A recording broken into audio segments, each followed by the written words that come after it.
भाई साहब, जिस तरह से आप शिक्षा प्रदान करते हैं ना, उस तरह अगर आपको ये समझाना होता कि ये इलेक्ट्रॉन क्या होता है तो कैसे समझाते? ये सख्त है एकदम। हाँ। ठीक है, तो ये चक्कर पकड़ नहीं करते हैं इधर उधर, तो न्यूट्रॉन हो गए ये। इनको न प्लस से मतलब है न माइनस से मतलब है। ये हो गए न्यूट्रॉन और हम हो गए प्रोटॉन। ये दोनों एक साथ रहते हैं न्यूक्लियस में, तो हम एक साथ बैठे हैं। हम है प्लस, जितना हम प्लस है ना ताकत में, आप हैं इलेक्ट्रॉन उतना ही माइनस में है। अब हम चाहेंगे आपको खींचे, आप चाहेंगे हमको खींच ले, बस दोनों दम लगाएंगे तो आप ऐसे घूमने लगेंगे। ये बहुत बढ़िया, ये गोल गोल। जिंदगी भर नहीं भूलूंगा ये जो अभी आपने सिखाया है। किसी किताब में नहीं लिखा होगा ये जो आपने आज हमको पढ़ाया। वाह क्या बात है, बहुत जितने सब बैठे हैं यहाँ पर सख्त लौंडा टी शर्ट पहने हैं। सर इसकी कहानी क्या है? सर ये एक आंदोलन है सर। क्या है कि जैसे आप हैं, आप जैसे माशाल्लाह से इतने हसीन आदमी हैं आप जब कहते हैं कि हम जा खड़े हो जाते हैं वहीं से लाइन शुरू हो जाती है। एक सिरा जहाँ लाइन खत्म होती है वहाँ हम लोग हैं सर। अच्छा। एक होता है कि आप गरीबी में, एक होता है साहब कि आपके पास खाना नहीं है। अगर आप इसी में कहते हैं कि साहब हमारा तो रोजा है, हमने उपवास रखा हुआ है, वही है सर सख्त लौंडा।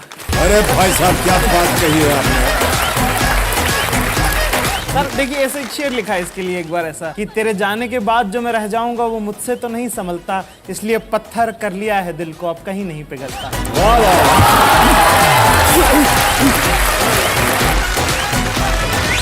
कौन बनेगा करोड़पति, सोमवार से शुक्रवार रात 9 बजे सोनी एंटरटेनमेंट टेलीविजन पर। हमारे जमाने में ये होता था कि ग्रेजुएट बनना चाहिए, किसी भी तरह से पढ़ लिख करके हम पास हो गए, ग्रेजुएट हो गए। तो ग्रेजुएट के बाद हम लोग जो 5-6 मित्र जन थे, शाम को बैठा करें अकेले, मैं यार क्या यार कुछ नौकरी वोकरी मिली क्या? बोले नहीं कुछ नहीं हुआ यार।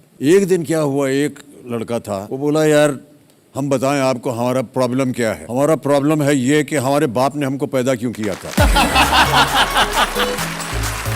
सर हमको लगा कि ये जो लौंडा है ये सही बोल रहा है।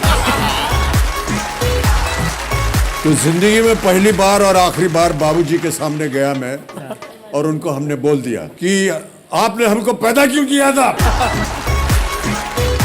सर इधर से कुछ जवाब नहीं आया और हम चले गए कमरा छोड़ के, सो गए। हम जब उठे तो हमने देखा कि तकिए के बगल में एक कागज रखा है। वो कागज में एक कविता लिखी है बाबूजी ने। तो वो कविता हम आपको सुनाना चाहें कि जिंदगी और जमाने की कश्मकश से घबराकर मेरे बेटे मुझसे पूछते हैं कि हमें पैदा क्यों किया, और मेरे पास इसके सिवा कोई जवाब नहीं कि मेरे बाप ने भी बिना पूछे मुझे क्यों पैदा किया,